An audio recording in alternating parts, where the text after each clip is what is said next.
장 1절부터 22절까지 말씀으로 우리를 버리지 마옵소서, 우리를 버리지 마옵소서, 이런 제목으로 말씀의 은혜를 나누고자 합니다. 예레미야 14장은 유다를 위한 예레미야의 중보 기도입니다. 먼저 1절을 보시면 이렇게 나오죠. 가뭄에 대하여 예레미야에게 임한 여호와의 말씀이라, 이렇게 시작하고 있습니다. 팔레스틴 땅에는 강우량이 부족하여 가뭄이 잦았다고 합니다. 그런데 신명기 28장 23절과 24절에서 가뭄은 기근과 함께 언약적 저주의 하나로 나타나는 경우가 많았습니다. 하나님의 말씀에 불순종할 때, 또 하나님의 말씀을 떠날 때 하나님이 이 가뭄을 통하여, 기근을 통하여 하나님이 이제 심판을 하셨다, 그런 뜻입니다. 예레미야 14장 2절부터 6절까지 나오는 상을 보시면 심각한 것을 보게 되죠. 나오는 내용이 이렇게 나와요. 유다가 슬피 울고 성읍마다 백성이 기력을 잃고 땅바닥에 쓰러져 탄식하며 울부짖는 소리가 예루살렘에서 치솟습니다. 물을 얻으려 하였으나 우물에 갔어도 물을 얻지 못해요. 땅 위에 비가 내리지 않아 땅이 갈라지니 농부들도 낙심하여 얼굴을 가립니다. 심지어 들판에 어미 사슴도 풀이 없어서 자기의 갓 태어난 새끼를 내버려요. 이 모든 일이 뭐로 인한 것이다? 가뭄으로 인한 것이라는 거죠. 이런 상황에서 선지자 예레미야는 하나님께 호소하고 있습니다. 우리 7절 말씀 같이 읽습니다. 여호와여, 우리의 죄악이 우리에게 대하여 증언할지라도 주는 주의 이름을 위하여 일하소서. 우리의 타락함이 많으니이다. 우리가 주께 범죄하였나이다. 아멘. 여호와여, 우리의 죄악이 우리에게 대하여 증언할지라도 주는 주의 이름을 위하여 일하소서. 자, 예레미야가 지금 뭐 하고 있어요? 중보 기도를 하고 있는 거예요. 중보 기도를. 우리의 타락함이 많습니다. 우리가 주께 범죄했습니다. 느헤미야도 그렇고 성경에 나오는 많은 중보자들, 하나님의 사명자들이 이 기도를 하죠. 저는 우리 사랑하는 성도 여러분들도 우리 조국 대한민국을 위해 중보하시길 바랍니다. 또 한국교회를 위해서 중보해야 돼요. 정말 우리 한국교회가 지금 이 젊은이들이 미전도 종족이 되고 말았어요. 교회 젊은이들이 없어요. 정말 앞으로 10년, 20년 후에 한국교회가 어떻게 될 것인가, 목회하는 목사로서 심히 걱정이 돼요. 그렇지만 저는 믿습니다. 기도하는 한 사람이 있으면 하나님께서는 새로운 역사를 써가시는 거예요. 광야에서도 길을 내시고 말이죠. 사막에서도 강을 내신 분이 누구? 하나님. 그 하나님 누구 하나님? 나의 하나님, 나의 아버지. 사랑하는 성도 여러분, 지금 예레미야는 자신을 자기 백성과 동일시하고 있습니다. 그러면서 이스라엘 백성이 하나님께 지은 죄에 관하여 고백하면서 하나님께 간구하죠. 이스라엘의 과거와 현재와 잘못된 죄악을 고백하고 구원해 주실 것을 요청하고 있어요. 예레미야는 우리 죄악이 우리에 대해 증언한다고 고백합니다. 성경에 나오는 수많은 중보자의 공통점이 바로 이것입니다. 중보자들은 민족의 죄악을 우리 집안의 죄로 보고, 우리 가정의 죄로 보고, 나의 죄로 보았다는 거예요. 그러니까 공동체라는 것이죠. 그러니까 우리 주님의 몸된 교회, 강경제일 감리교회 어떤 한 사람이 잘못을 했다, 그것은 그 한 사람의 잘못이 아니라는 거죠. 우리 모두의 잘못이 된다는 거예요. 그렇죠? 그러니까 여러분들이 조국을 사랑한다는 것이 뭐 대단한 것 같지만은 대단한 거 아니에요.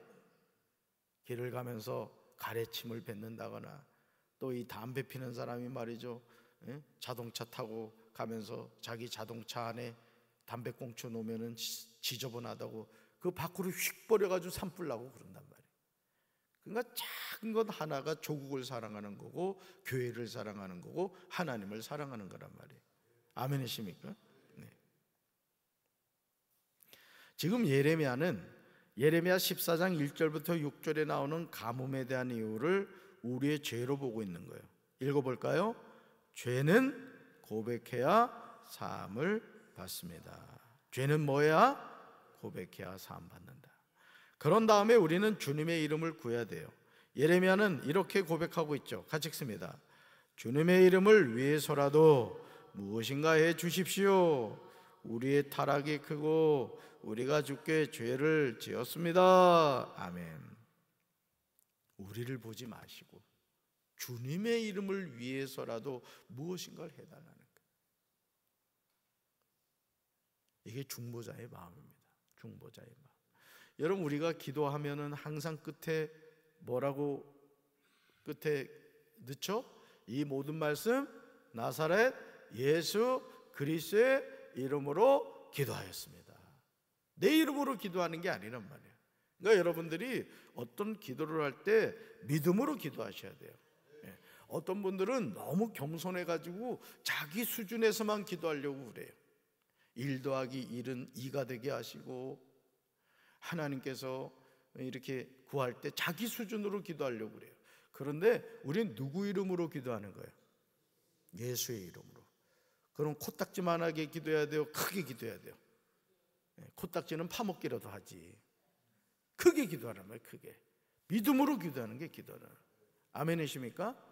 예수님의 이름으로 기도하기 때문에 그런 거예요. 그래서 우리는 항상 믿음의 사람이 돼야 돼요. 믿음의 장부가 돼야 되죠. 할렐루야. 사랑하는 성도 여러분, 예수님을 만난 사람들이 한결같은 고백이 무엇입니까? 누가복음 5장 8절에서 시몬 베드로가 그물이 찢어질 정도로 많은 고기가 잡힌 것을 보고 예수님의 무릎 아래 엎드려 이렇게 고백하죠. 같이 읽습니다. 주여, 나를 떠나소서, 나는 죄인입니다. 아멘. 여러분, 고기를 바라본 게 아니라는 거죠. 베드로를. 마치 고넬료가 베드로를 오라고 한 것은 베드로를 보려고 오라고 한 게 아니라 베드로의 입에서 전해지는 하나님의 말씀을 들으려고 기다린 것처럼 오늘 우리도 마찬가지예요. 많이 잡힌 고기를 바라본 것이 아니라 그 고기를 잡게 하시는 예수님을 바라봐야 된단 말이에요. 아멘이십니까? 예수님의 말씀에 순종했을 때 시몬 베드로는 상상할 수 없을 정도의 고기를 잡았어요. 그러나 베드로는 이 사건을 통하여 자신이 죄인임을 깨닫게 되었고 메시아이신 예수님을 만나게 된 거예요. 그리고 무릎을 꿇고 자신의 죄인됨을 즉시 고백합니다. 그러니까 여러분, 신앙생활을 잘한다는 것은 뭘 의미하느냐? 아, 나는 죄인이구나, 이걸 깨닫는 게 이거를. 그러니까 여러분들이 하나님 앞에 나와서도 말씀을 들을 때마다 그 말씀 가운데 하나님을 대적하고 우상을 섬기고 하나님을 떠난 이스라엘 백성들을 바라보면서 아, 저 모습이 내 모습이구나, 나는 하나님 떠나지 말아야 되겠구나, 돌이키고 회개하고 결단해야 된단 말이에요. 아유, 저 설교는, 오늘 설교는 저 김 집사가 꼭 들었어야 되는데 둘러보니까 김 집사가 안 나왔어. 그럴 줄 알았어. 김새일 줄 알았다고. 이 갈래는 이 집사가 와야 되는데 말이에요. 조잘되는 조 집사가 와야 되는데, 항상 말씀을 들으면 내가 들어야 되고 내가 변화가 돼야 되고 내가 은혜를 받아야 되는데 항상 주변 사람한테만 이렇게 떠넘기는 사람들이 있어요. 그러지 맙시다. 내가 변화돼야 되고 내가 죄인임을 깨달아야 돼요. 할렐루야. 예레미야 14장 8절에서요, 예레미야는 간구합니다. 우리 세 번역으로 읽습니다. 주님은 이스라엘의 희망이십니다. 이스라엘의 환난을 당할 때에 구하여 주시는 분이십니다. 그런데 어찌하여 이 땅에서 나그네처럼 행하시고 하룻밤을 묵으로 들린 행인처럼 행하십니까? 아멘. 예레미야는 주님이 이스라엘 백성의 유일한 희망의 대상이라고 고백합니다. 그런데 왜 주께서는 이 땅에서 이방 사람처럼 하룻밤 지내는 여행객처럼 행하시느냐? 왜 주님께서는 깜짝 놀란 사람처럼 구원할 힘이 없는 용사처럼 되셨느냐고 묻고 있습니다. 예레미야 당시 유다는요, 갈대인의 진군에 의한 임박한 재난으로부터 실질적인 구원이 필요한 때였어요. 그런데 하나님은 그 땅에 영원히 관심이 없는 하룻밤 유숙하는 나그네처럼 멀리 계시다는 거예요. 그러나 이 모든 재앙은 유다가 하나님의 말씀에 불순종했기 때문이에요. 하나님을 무시하고 하나님의 주권을 거부했으며 하나님의 계명을 순종하지 않았습니다. 이렇게 불순종하는 유다를 하나님이 뭐가 이쁘다고 구원하여 주시겠어요? 그럼에도 예레미야 14장 9절 하반절에서 예레미야는 하나님께 간구하는 거예요. 왜냐하면 주님은 이스라엘의 소망이시기 때문에. 우리 9절 같이 읽습니다. 여호와여, 주는 그래도 우리 가운데 계시고 우리는 주의 이름으로 일컬음을 받는 자이오니 우리를 버리지 마옵소서. 아멘. 거담 죽으세요. 여호와여, 주는 그래도 우리 가운데 계시고, 9절 하반절이에요. 우리를 버리지 마옵소서. 거기 밑줄 그으세요. 사랑하는 성도 여러분, 가뭄에 대하여 선지자 예레미야에게 임한 여호와의 말씀입니다. 여러분, 가뭄은 하나님의 심판이죠. 이런 상황에서 예레미야는 유다 백성을 포기할 수 없었던 거예요. 그리하여 그는 하나님께 간구합니다. 이것이 중보자의 바른 자세예요. 예수 믿는 사람은 나 한 사람 잘 믿고 잘 되는 게 목적이 되면 안 됩니다. 나로 말미암아 우리 가정이 인가기도가 되고, 나로 말미암아 우리 이웃이 구원을 받고, 나로 말미암아 우리 교회가 부흥하고, 나로 말미암아 우리 조국 대한민국이 새로워지는 거예요. 어제 조카 결혼이 있어가지고 원주를 다녀왔습니다만은, 그저 이 관심의 문제인지는 모르겠습니다만은, 그 이제 고속도로를 타고 2시간 반이 넘게 걸리더라고요. 근데 그 고속도로를 쭉 지나가면서 그 로드킬이 왜 그렇게 많이 보이는지, 생각 같아서는 내려서 내가 좀 치웠으면 좋겠더라고. 이 고속도로가요, 이 인간들의 편리를 위해서 만들어 놓은 거지 짐승들에게는 사망도로입니다. 사실은 그 짐승들이 한번 산에서 고속도로로 내려오잖아요. 당황해가지고 왔다 갔다 차에 치여서 다 죽는 거예요. 그렇게 많이 봤어요. 어제 그 원주를 갔다 오는데. 그러니까 여러분, 오늘 우리가 나라를 사랑한다는 것이 뭐 대단한 거 아닙니다. 가로등 켜진 거 보면은 남의 일처럼 생각하지 말고, 저기 읍사무소나 말이죠, 시청에다가 전화할 줄 아는 우리 성도들이 돼야 돼. 아멘. 우리를 버리지 마옵소서. 그러니까 유다 백성을 포기할 수 없었던 거죠. 여러분, 이 마음을, 예레미야에게 준 이 마음을 누가 준 걸까요? 하나님이 주신 거란 말이에요. 하나님. 그러니까 이 중보자의 삶을 산다는 것은 쉽지 않은 거예요. 그렇지만 하나님은 그 중보자를 기억하시고 축복하시죠. 저는 우리 성도 여러분들이 그런 중보자가 되기를 주님의 이름으로 축원합니다. 그래서 우리 교회도 수요일마다 오후 2시 30분에 비전센터 4층 세미나실에서 중보 기도를 합니다. 한 10여 분 정도 되시는 분들이 와서 매주마다 기도합니다만은 너무너무 전 중요하다고 생각해요. 홍성제일교회에서도 리모델링을 하면서 그 여성교회실이 있었어. 여성교회실이 그 성전 이 강대상 밑에 코너, 제일 코너방에 있었는데, 하여간 거기가 마귀 소굴이었어요. 거기서 모여가지고 이 성교회 회원들이 말이 많잖아. 우리 교회는 안 그렇잖아요, 그렇지? 그렇지? 거기 모여가지고 뭐 담임 목사가 어떠니, 교회가 어떠니, 뭐 그냥 그랬던 장소야. 그래서 하나님이 어떤 마음의 감동을 주시냐면, 여기에다가 중보기도실을 만들어야 된다. 그래, 확 밀어버리고 거기다 아주 십자가까지 넣어가지고 중보기도실을 멋있게 만들었지. 바로 연락 오잖아, 지금. 그래가지고 거기서 주일마다 일부 때 9시 예배 때, 11시 예배 때 중보기도대원들을 세워가지고 기도를 하게 했어요. 그래서 제가 뭐라고 얘기했냐면, 밑에서 기도로 불을 떼라. 그러면 담임 목사 입에서 불이 나갈 게 아니냐, 제가 그랬지. 나는 우리 교회도 아래를 이게 봤더니 저기 베들레헴 성전이래 가지고 말이지. 그렇게 할 수는 없습니다만, 어쨌든 그런 중보기도가 참 중요해요. 이 목회도요, 여러분들의 중보기도가 있기 때문에 감당하는 거예요. 더 많이 해주실 거죠? 우리 새벽기도 나오신 분들만 정말 꾸준하게 교회를 위해서, 담임 목사 내외를 위해서 기도해줘도 하나님이 함께 하시죠. 할렐루야. 여러분 10절 보실까요? 10절. 여러분, 아무리 미워도 우리는 하나님의 이름으로 불리는 백성임을 강조하고 있어요. 여러분, 우리가 중보해야 될 내용인데요. 자, 말씀이 육신이 되어 이 세상에 오신 예수님의 임마누엘로 오셨죠. 임마누엘의 뜻이 뭐예요? 하나님이 우리와 함께 계신다, 이런 뜻이죠. 예레미야는 임마누엘의 하나님을 고백하고 있는데, 여러분, 하나님은 우리들 한가운데 계심을 강조하고 있어요. 따라서 하나님은 우리들 한가운데 계십니다. 이게 임마누엘이란 말이에요. 임마누엘. 아무리 미워도 우리는 하나님의 이름으로 불리는 백성임을 강조하고 있어요. 그러니 우리를 이 고통으로부터 버려두지 말아달라고 호소합니다. 그러나 예레미야 14장 10절 이하에 나오는 내용은 소망이 전혀 보이지 않아요. 하나님은 심판을 말씀하세요. 여러분 10절 한번 보시면 하나님이 이 백성에 대해 말씀하시는 내용을 보시면 이렇게 나오죠. 같이 읽습니다. 그들은 나를 저버리고 이리저리 돌아다니기를 좋아하고 한 곳에 붙어있지를 못한다. 아멘.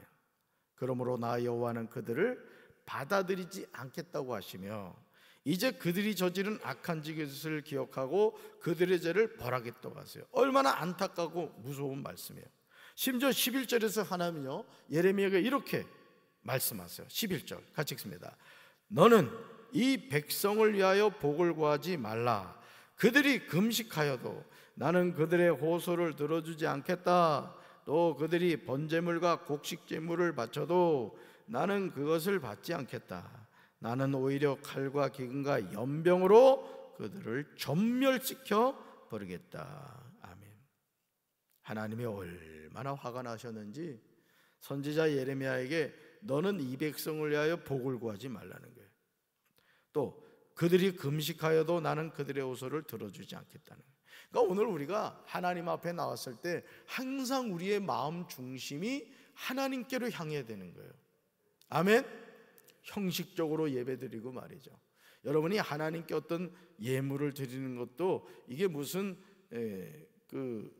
저기 하는 게 아니란 말이에요. 물질로 하나님의 마음을 살려는 게 아니란 말이죠. 우리의 중심을 하나님께 드리는 거예요. 할렐루야. 자, 그러나 선지자들은 거짓을 예언해요. 그러니까 오늘도 우리가 항상 신앙생활하면서 정신을 바짝 차려야 되는 것이 이 거짓 예언자들, 오늘도 주의 종들이라고 하는 사람들이 말이죠, 정치적으로 선동을 하고 막 이 엉뚱한 소리 하는 사람들 많습니다. 지금 목사들이 이 정치에 빠져가지고 이상한 소리 하는 사람들 많아요. 그걸 잘 분별하셔야 돼요. 그거를 14절 보실까요? 14절 그들이 거짓 계시와 점술과 헛된 것과 자기 마음의 거짓으로 너에게 예언한다, 이렇게 말하고 있죠.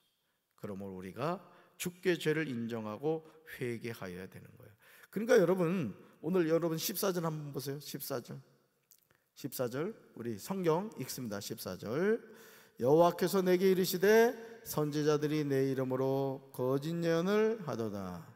나는 그들을 보내지 아니하였고 그들에게 명령하거나 이르지 아니하였거늘 그들이 거짓 계시와 점술과 헛된 것과 자기 마음의 거짓으로 너에게 예언하였도다. 아멘. 거짓을 예언한다. 그러니까 여러분, 오늘 같은 이 시대에는 우리가 이걸 잘 분별하는 게 필요한 거예요.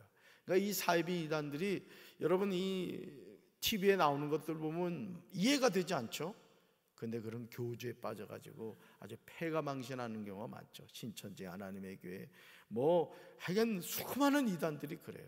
그러니까 여러분들이 하나님의 말씀을 바로 깨닫고 우리의 죄를 인정하고 회개함으로 항상 하나님만을 따라가는 우리 성도들 되기를 주님의 이름으로 축원합니다. 우리 가슴에 손 얹읍시다. 사랑의 주님, 이 세상에 많은 사이비 이단들이 하나님의 백성을 도적질하고 있습니다. 거짓 예언자들이 거짓을 예언하고 있습니다. 우리가 정신을 바짝 차리고 하나님의 말씀을 바로 깨닫고 진리의 길을 걸어가는 삶을 살게 하옵소서. 오늘 거룩한 성일 저희들이 영과 진리로 하나님께 예배드리는 은혜의 시간이 되게 하옵소서. 예수님 이름으로 간절히 기도합니다. 아멘.